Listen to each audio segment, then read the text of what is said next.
ગુજરાત રાજ્ય મધ્યાહન ભોજન કર્મચારી મંડળના પ્રમુખ તરીકે હું કિશોરભાઈ જોશી જણાવું છું કે આજ રોજ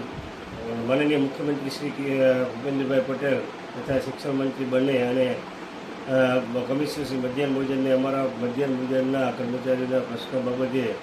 લેખિતમાં રજૂઆત આપેલ છે કે 1984માં જ્યારે યોજના ચાલુ થઈ ત્યારે પૂરક રોજગારી તરીકે યોજના અમને આપવામાં આવતી ચાલુ કરેલી છે. અમને જે રોજગારી મળતી એ ફક્ત 2-3 કલાક માટેની હતી, પરંતુ માનનીય મુખ્યમંત્રી પૌષ્ટિક અલ્પાહાર તથા દૂધ સમૃદ્ધિ યોજના જેવી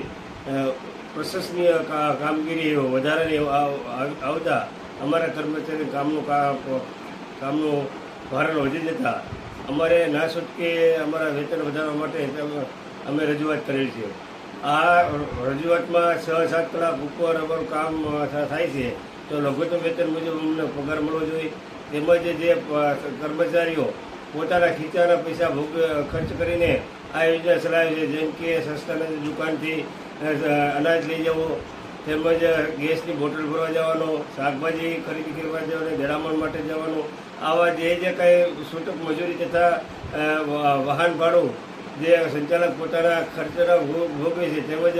ચાર્જમાં જે કેન્દ્ર આપવામાં આવેલ છે તે પણ એમાં કોઈ ચાર્જ એલાઉન્સ નથી આપવામાં આવતું. આવા અનેક વિવિધ પ્રશ્નો બાબતે અમે શિક્ષણ મંત્રી રજૂઆત કરેલ છે અને એ માટે અમે અલ્ટિમેટમ આપ્યું છે કે જો અમારો આ પ્રશ્ન સત્વર ઉકેલ નહીં આવે તો અમે ના છૂટકે મહાત્મા ગાંધીજી છે સિંધિયા માર્ગે આંદોલન કરીશું અને અમે નામદાર કોર્ટને પણ આ બાબતે અમે અમારી રીટ પિટિશન કરીશું. આ બાબતે અમે અવારનવાર રજૂઆત કરવા છતાં સરકાર અમારો નથી સાંભળતા, એટલે અમારા